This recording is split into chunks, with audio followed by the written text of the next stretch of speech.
The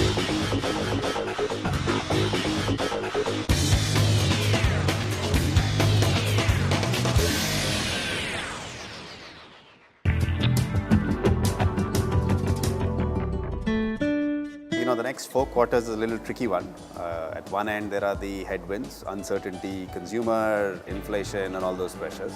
So I would say the next 4 quarters, it's a little bit of let's get back to basics.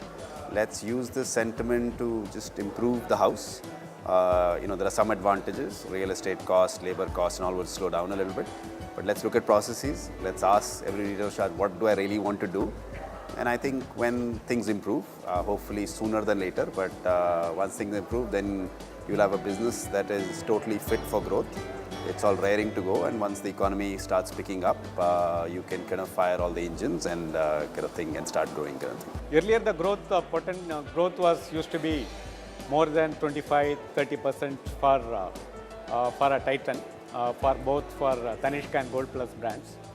But considering the current trend of the gold rate and the volatility of gold prices and the restrictions and the increase in custom duty of gold, etc., I see at least 15% growth would be reasonably a good growth, I would say. It may come down maybe next quarter onwards.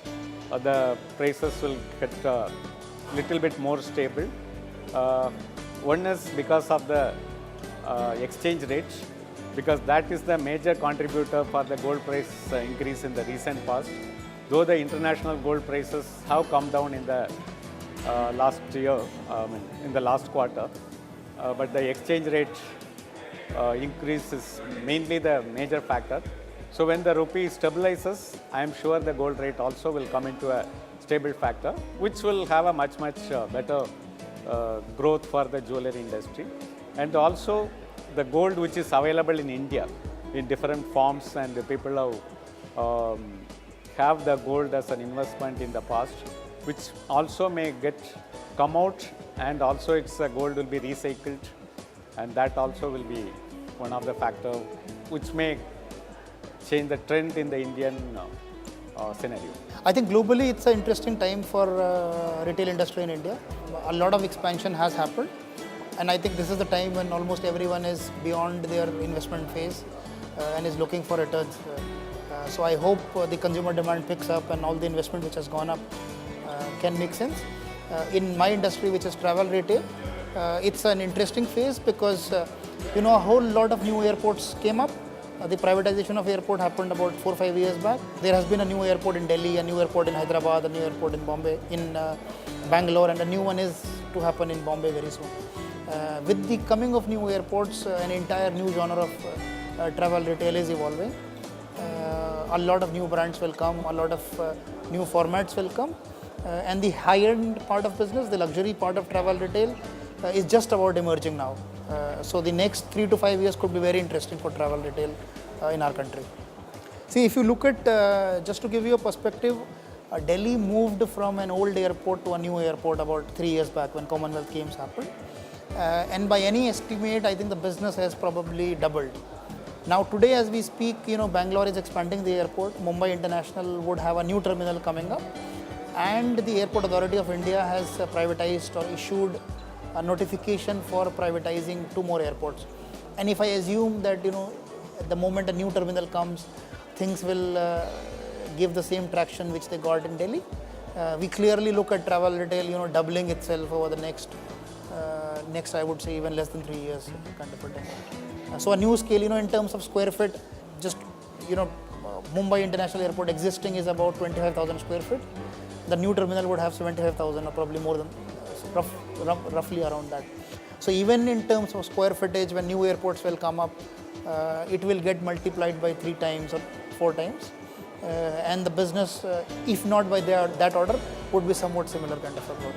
So we have a clearly defined ambition to take, for Yum Brands, to take the number of restaurants to 1,000 stores, grow the number of employees from 30,000 this year to 50,000 by the year 2015.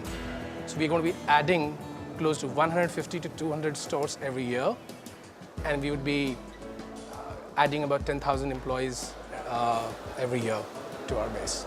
I have a theory here, and my theory is that most people are not very, not very optimistic about the way things are going currently.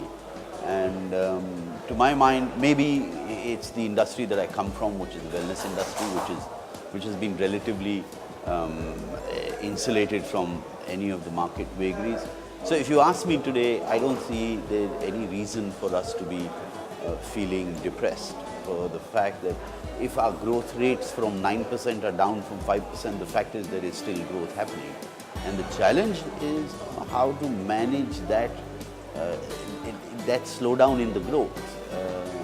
And for that, there is several mechanisms that companies are adopting, and I have great admiration for some of the retailers who seem to be ahead of the curve on this one. But going forward, I can only see positive signs in terms of how things pan out, for the simple reason that, the consumption story in India will continue to grow because of the fact that our intrinsic strength of numbers is still existing. Now, it may be somebody's case to say that, consumers will, because of a slowdown, consumers will, move down the value chain rather than up the value chain. Having said that, that's fine. Some people may end up getting hurt, but the market as a whole is not likely to degrow if that's the concern. Further, I also think that, within the wellness domain, for example, which I represent, the growth has been despite all kinds of, predictions that have been made. We have been growing as an industry at about 25% CAGR for the last few years. And if you were to accept that VLCC is a kind of a bellwether for what happens in the wellness industry, given our position of leadership, the fact is that VLCC too has been growing slightly ahead of that curve. So, if somebody makes out a case that there are difficult times ahead for us, I'm too much of an optimistic to believe that. But having said that, it doesn't mean that you don't sort of, tighten your belt so you don't prepare for the worst. But that could happen in any given day or time in the growth cycle of an organization.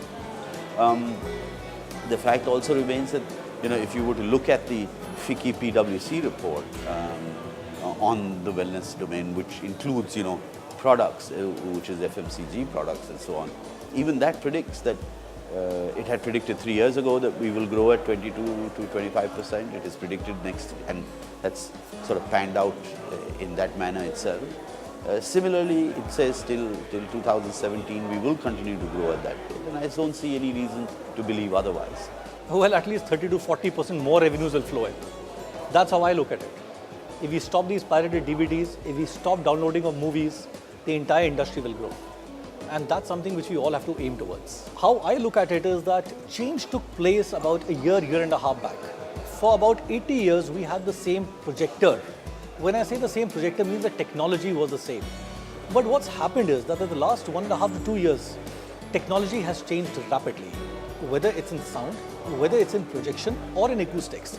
Today, all our projectors are absolutely high-end, DCI compliant 2K projectors. So we don't have a reel anymore. It's all in encrypted format. And that's because why it helps us is that number one, it's easy to transport. Number two, a distributor can have a wide release.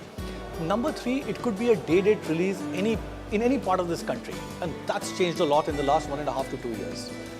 If I come to the sound part, normally what we had was regular speakers on the side of the screen and speakers behind the screen.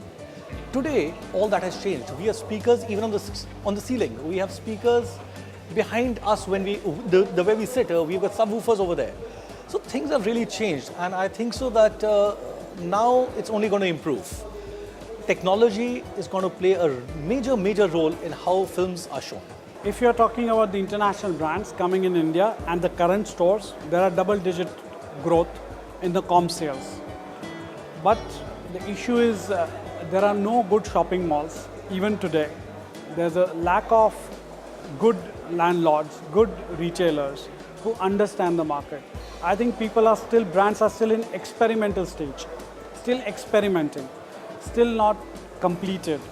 First year will be tough. I think 2016-17, a lot of international brands will want to enter India because their economic crisis in Europe and America is still going on. India is still a 6% growth market. If you get a 2% growth in US or Europe, it's big. India, you get double-digit growth, which is big for them. E-retailing is very different. E-retailing, the consumers are very price sensitive. They're always looking for a bargain.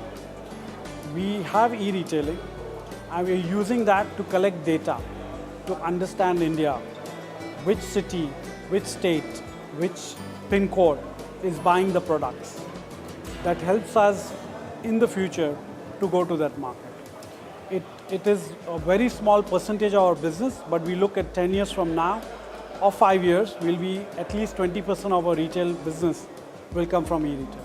Being a value proposition for our customers and we offer good quality products with comfort intact, we grew 33% a year before last, 25% in the last year, and in the current financial year, we expect to grow by 30 to 35%.